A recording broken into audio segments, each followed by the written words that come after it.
देवेंद्र, जैसे कि अभी राजेश कह रहे थे, जंगल राज बनाम सुशासन की सरकार। एनडीए के लगभग हर बड़े चेहरे ने बिहार के कोने कोने में ये समझाया कि जंगल राज क्या था, सुशासन क्या है, और अगर आपने जंगल राज को ला दिया तो कैसी तस्वीर होगी।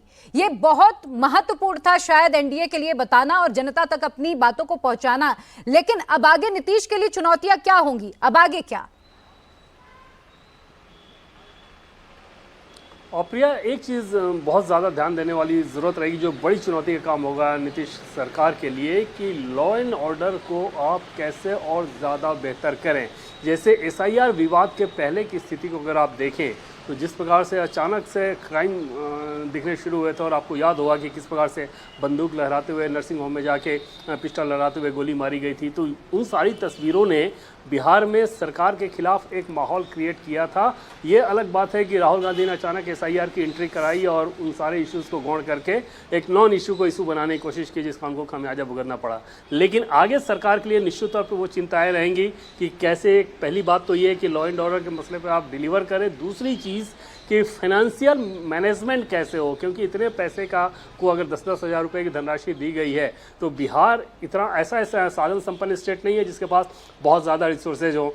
ऑलरेडी लिकर बैन है जो कि रेवेन्यू का एक बड़ा सोर्स होता रहा था, लेकिन उस सोर्स को भी नीतीश सरकार ने खोया। तो ऐसे कंडीशन में लिमिटेड रिसोर्सेज में आप कैसे ज़्यादा बेहतर कर सकते हैं, वो एक चुनौती रहेगी। और उसमें सबसे ज़्यादा मददगार जो नज़र आ रहा है वो ये कि केंद्र सरकार ही उसमें ज़्यादा से ज़्यादा मदद करके उन कामों को, उन डेवलपमेंट प्रोजेक्ट्स को करा सकती है, क्योंकि बिहार के पास एज ए स्टेट रिसोर्सेज बहुत लिमिटेड हैं। और इसीलिए बार बार विशेष राज्य के दर्जे की मांग की जाती थी, क्योंकि आप तकनीकी तौर पर वो संभव नहीं है, वो व्यवस्था ही खत्म की जा चुकी है। तो उस कंडीशन में अब केंद्र सरकार ज़्यादा से ज़्यादा फंड दे और नीतीश सरकार ज़्यादा से ज़्यादा फंड ले और उन फंड के सहारे स्टेट का डेवलपमेंट करे। ये एक बड़ा चैलेंज रहेगा, क्योंकि अगर 2005 से लेके अब तक आप लगातार शासन में हैं तो स्वाभाविक तौर पे लोग भले ही उस शासन से खुश हैं, लेकिन अपेक्षाएं उसी अनुरूप में रहती हैं। और बिहार में अभी बहुत कुछ किया जाना बाकी है।